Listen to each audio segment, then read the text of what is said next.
सियासत की सूरत हाल है, क्या चल रहा है, इस पर बात करने के लिए हमारे ब्यूरो चीफ पेशावर शाहिद हमीद साहब इस वक्त मेरे साथ मौजूद है। उनसे मजीद अपडेट्स लेते हैं। शाहिद साहब, बहुत शुक्रिया आपके वक्त का। शाहिद साहब, सबसे पहले तो बताइएगा, ये इस्तीफे के हवाले से एक तो बहुत क्यासा रही थी कि अली मीन गंडापुर या उनके साथ जो लोग थे वो किस तरह से जो है वो रिएक्ट करें, लेकिन गुज़िश्ता रात जो उन्होंने ट्वीट की और उन्होंने कहा कि मैं ये अमानत है मैं वापस करता हूँ, आपको लगता है कि उसके बाद ये बहस खत्म हो गई है कि पार्टी के अंदर से या अली मीन गंडापुर की तरफ से कोई रिएक्शन आ सकता था उनके इस इस्तीफे के बाद या आ सकता है?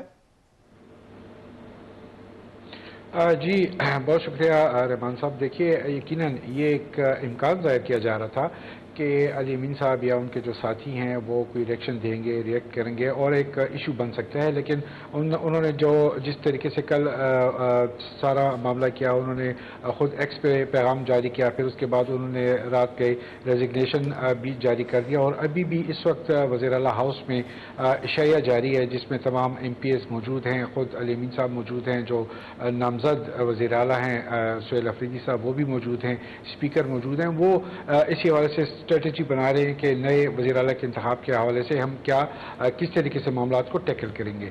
लेकिन असल इशू ये है कि इस वक्त तक जो अली अमीन साहब का जो रेजिग्नेशन है वो गायब है, उसका पता नहीं चल रहा कि वो रेजिग्नेशन कहाँ है। वज़ीर आला सेक्रेटेरिएट इस बात को जोर दे रहा है कि हमने कल रात ये भिजवा दिया। शेख वकास अकरम ने जो अपना एक्स में पैगाम दिया उसमें भी उन्होंने कहा कि रात गए ये जो इस्तीफा है वो हमने पहुंचा दिया था गवर्नर हाउस, लेकिन गवर्नर हाउस जो गवर्नर सेक्रेटेरिएट है वो डिनाई कर रहा है।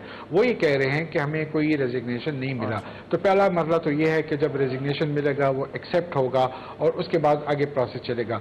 दूसरी जानब आप देखिए कि गवर्नर साहब यहाँ पे सुबह तो मौजूद थे पेशावर में, लेकिन वो बाद में इस्लामाबाद चले गए और वहाँ पे उन्होंने सियासी मुलाकातें की हैं। उन्होंने स्पीकर कौमी असम्बली से मुलाकात की है, उन्होंने फाकी वज़ीर कानून से मुलाकात की है, आफ्ताब शहपाव साहब से की है, अहमद वली साहब से मुलाकात की है। तो ये मुलाकातें वो कर रहे हैं और ये एक तासुर देने की कोशिश की जा रही है कि शायद गवर्नर साहब को या फाक को या किसी और को जो है वो सुहेल अफरीदी साहब के नाम पे कोई इतराज़ है और वो इस वजह से ये इस्तीफ़ा जो है वो गुम हुआ है और उस पर गवर्नर साहब दस्तखत नहीं करना चाहते या वो उसे एक्सेप्ट नहीं करना चाहते।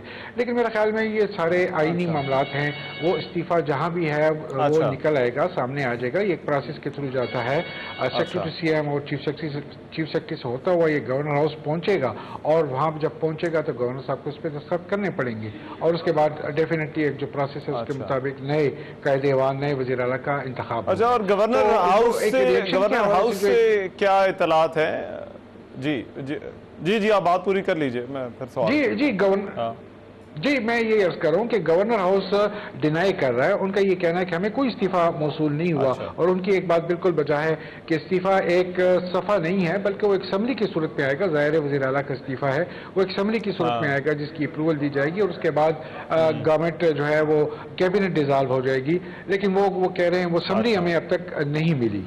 जी अच्छा, और मुझे बताइए, अपोजिशन भी इजलास कर रही है, क्या अपोजिशन की तवक्कुआत हैं? क्या वाकई उनको, एक तो है कि पॉलिटिकल रेटरिक के तौर पर आप कहते हैं कि हाँ हम अपना वज़ीर आला लेकर आएंगे और हम मुकाबला करेंगे, लेकिन क्या वाकई रियलिस्टिकली कोई चांस अपोजिशन को इस वक्त जो है वो नजर आ रहा है कि वो किसी भी तरह से कोई अपना उम्मीदवार जो भी वो आगे लेकर आते हैं उसको कामयाब करा सकते हैं या नहीं? देखिए रहमान साहब, एक तो ये है कि मौजे होते हैं, ज़ाहिर सियासत में मौजे भी हुआ करते हैं, तो कोई मौजा हो जाए वो तो अलग बात है। लेकिन अगर हम फिगर्स की बात करें, आदाद शुमार की बात करें, मेंबर्स की बात करें, तो 91 इस वक्त जो मेंबर्स हैं वो जो PTI या इंडिपेंडेंट्स हैं जो भी है उनके साथ हैं, और इसी तरह 52 जो है वो अपोजिशन है और 2 उनके साथ इंडिपेंडेंट हैं, 54। तो सूरत हाल ये है कि ये तो बड़ा एक वाज़ेह फ़र्क है क्योंकि 73 मेंबर चाहिए ऐवान में एक नए कायदे इंतखाब के लिए।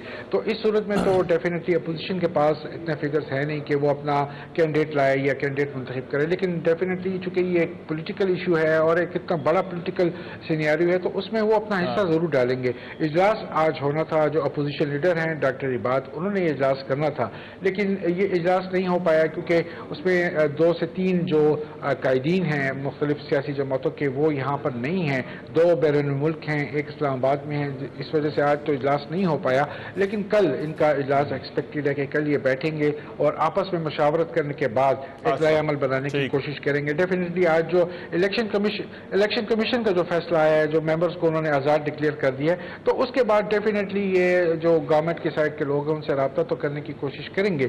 لیکن آپ جانتے ہی ہیں کہ جو 2013 آنورڈ جو پالیٹکس چل رہی ہے خیبر پختونخوا میں, میرا نہیں خیال کہ کوئی پی ٹی آئی کے ٹکٹ پہ آیا ہوگا یا انڈیپینڈنٹ جو پی ٹی آئی کے ساتھ حکومتی بینچوں پہ ہوگا وہ جا پائے گا, کیونکہ اگر وہ جائے گا تو اس کی سیاست کو نقصان پہنچے گا, فیوچر میں پھر وہ پالیٹکس نہیں کر پائے گا.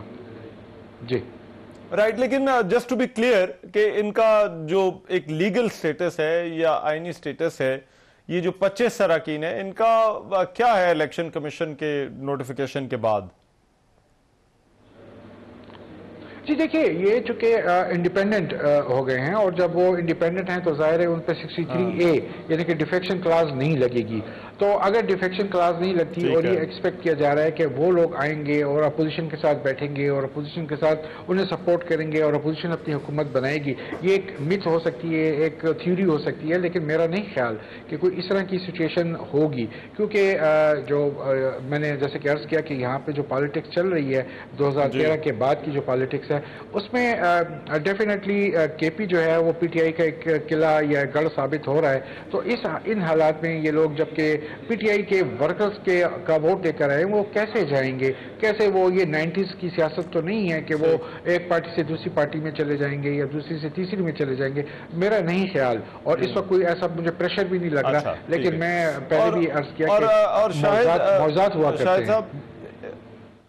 زیادہ بڑا ایشو تو اس وقت جو کے پی میں جو اختلافات تھے, اور ظاہری بات ہے جو گروپنگ کا ایک تاثر ابھر رہا تھا خیبر پختونخوا کی سیاست کے اندر, پاکستان تحریک انصاف کے اندر, آپ کو لگتا ہے علی امین گنڈاپور کے جانے سے وہ مسئلہ حل ہو جائے گا؟ نہیں, بالکل نہیں حل ہوگا, کیونکہ اگر آپ دیکھیں تو جو عاطف شہرام لوگوں کا جو گروپ ہے اس کے حد تو کچھ بھی نہیں آیا. اور اسی طرح اگر آپ دیکھیں, اگر جنید اکبر صاحب کو مرکزی جو جیسے کہ آج بات چل رہی ہے انہیں مرکزی چیئرمین بنانے کی بات ہے, وہ تو ایک الگ بات ہوگی. لیکن آج وزیر اعلیٰ شپ سی ایم شپ کے لیے 3 نئے نام بھی ہمارے سننے میں آ رہے ہیں کہ شاید مشتاق غنی صاحب کا نام ہے, اس میں شکیل صاحب کا نام ہے, اس میں عاقب اللہ کا نام ہے جو اسد کیسر کے بھائی ہیں. تو یہ سارے نام سننے میں آ رہے ہیں. لیکن جو پی ٹی آئی کے بانی چیئرمین نے جو کل نام ڈیسائیڈ کیا تھا, جو اناؤنس ہوا سہیل افریدی صاحب کا, میرے خیال میں کینڈیڈیٹ وہی ہوں گے, اور الٹیمیٹلی انہیں اس وقت تو ان کے ساتھ جانا پڑے گا. لیکن جو یہ توقع کی جا رہی ہے کہ علی امین صاحب کے ہٹنے سے پی ٹی آئی کے جو اختلافات ہیں وہ ختم ہو جائیں گے, میرا نہیں خیال, کیونکہ وہ گروپنگ بھی موجود ہے, وہ گروپ بھی موجود ہیں, وہ گروپ لیڈر بھی موجود ہیں, تو گروپنگ کیسے ختم ہو سکتی ہے؟ جی ٹھیک ہے, رائٹ, بہت شکریہ. شاہد حمید ہمارے بیورو چیف جو ہے وہ بتا رہے تھے خیبر پختونخوا کی سیاست کے حالات جو ہے وہ کیا ہیں. پروگرام میں ابھی ایک بریک شامل کرتے ہیں, واپس آ رہے ہیں اس بریک کے بعد.